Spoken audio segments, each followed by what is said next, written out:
All right, hey everybody, this is Nick with Torq Lite. Today we're going to show you how to use our square drive tool. I'm going to show you how to take it from makeup to breakout. It's very simple. You switch a socket to the other side. We're also going to talk about reaction with a square drive tool. The reaction area is almost just as important as where the socket is driving into. So we're going to show you how to adjust that, but we're also going to talk a little bit about why to do that. Square drive tools, just so you know, these things are different from the inline tools in the sense that they're a little bigger, they're taller, generally designed a little bit more rugged. They're meant to be used with a socket. Sockets are cheaper than the individually manufactured heads that go in the low profile tools. So there's just a bunch of different reasons why you use them. However, the biggest reason to use an inline tool over the square drive tool is that it fits. It's only an inch wide instead of 3 inches wide plus a 3-inch socket. So when you put a square drive tool on, it takes up a lot of space. So that's why we use inline tools.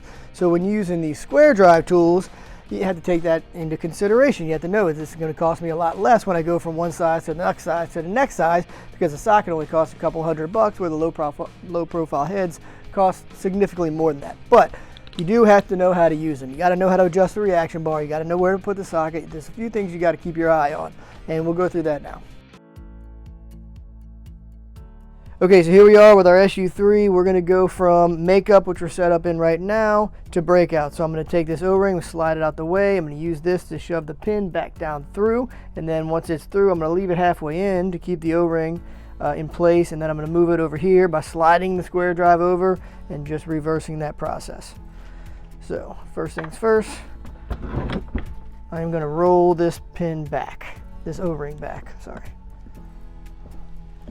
And then I'm going to use this to push it through, push the pin through, and I'm going to come out with it just enough to get it out.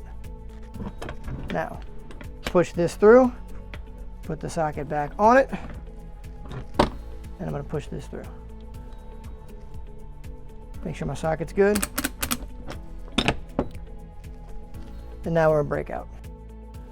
All right, guys, when we're talking about reaction, the tool, we have a reaction bar on the SU tool. The inline tools have a reaction area. On the square drive, we even write reaction on it. Reaction is probably the most important thing when it comes to making sure you're doing this job right. If you get the reaction right and strong and proper, you won't have any trouble with the tool.